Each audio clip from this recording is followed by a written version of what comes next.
Rubber കർഷകരോടുള്ള സംസ്ഥാന സർക്കാരിന്റെ അവഗണന തുടരുന്നു. റബ്ബർ വില സ്ഥിര പദ്ധതിയുടെ സബ്സിഡി അനുവദിക്കുന്നതിനുള്ള വെബ്സൈറ്റ് നിശ്ചലം. സബ്സിഡി നൽകാതിരിക്കാനുള്ള സംസ്ഥാന സർക്കാരിന്റെ തന്ത്രമാണ് റബ്ബർ ബോർഡ് അംഗം എൻ ഹരി ആരോപിച്ചു. റബ്ബർ വില സ്ഥിരതാ പദ്ധതിയുടെ 9ാം ഘട്ടം ആരംഭിച്ചതിന് തൊട്ടു പിന്നാലെയാണ് വെബ്സൈറ്റ് നിശ്ചലമായത്. 2 ആഴ്ച പിന്നിട്ടിട്ടും സാങ്കേതിക പ്രശ്നം പരിഹരിക്കാനായിട്ടില്ല. സബ്സിഡിക്ക് അപേക്ഷിക്കാൻ ഇതുകൊണ്ട് തന്നെ കർഷകർക്ക് നിലവിൽ സാധിക്കുന്നില്ല. വെബ്സൈറ്റ് സേവനം നൽകുന്ന നാഷണൽ ഇൻഫോർമാറ്റിക്സ് സെന്ററിന് പരിപാലന തുക നൽകാത്തതാണ് പ്രതിസന്ധി സൃഷ്ടിച്ചത്. NICയെ മാറ്റി വെബ്സൈറ്റിന്റെ പരിപാലന ചുമതല പുതിയ ഏജൻസിയെ ഏൽപ്പിക്കാനും നീക്കമുണ്ട്. നിലവിലെ പ്രശ്നത്തെ റബ്ബർ ബോർഡിന്റെ അനാസ്ഥയാക്കി ചിത്രീകരിക്കാനാണ് സംസ്ഥാന സർക്കാർ ശ്രമിക്കുന്നതെന്നും സബ്സിഡി നൽകാതിരിക്കാനുള്ള തന്ത്രമാണെന്നും റബ്ബർ ബോർഡ് നിർവാഹക സമിതി അംഗം എൻ ഹരി ആരോപിച്ചു.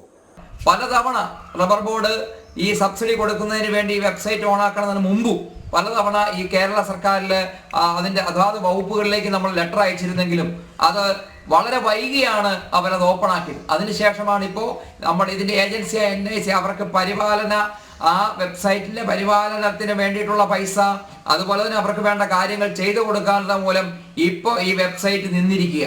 ഇവിടുത്തെ സാധാരണ റബ്ബർ കർഷകർക്ക് കൊടുക്കേണ്ട പൈസ കൊടുക്കാതിരിക്കുവാനുള്ള ബോധപൂർവമായ ഒരു ശ്രമമാണ് എന്നാണ് എന്നെ മനസ്സിലാക്കാൻ. അതോടൊപ്പം തന്നെ ഇത് ചെയ്യാതിരിക്കുമ്പോൾ അത് റബ്ബർ ബോർഡിന്റെ അനാസ്ഥയായിട്ട് വരുത്തി തീർക്കാനുള്ള ശ്രമവുമാണ് മുഖ്യമന്ത്രി ശ്രമിച്ചുകൊണ്ടിരിക്കുന്നത്. വിലസ്ഥിരതാ പദ്ധതി അട്ടിമറിക്കുമോ എന്ന ആശങ്കയിലാണ് റബ്ബർ കർഷകർ. റബ്ബർ വില 250 രൂപയാക്കി ഉയർത്തുമെന്ന തെരഞ്ഞെടുപ്പ് വാഗ്ദാനത്തിൽ നിന്നും സംസ്ഥാന സർക്കാർ പിന്തിരിഞ്ഞിരുന്നു. ജനം, കോട്ടയം.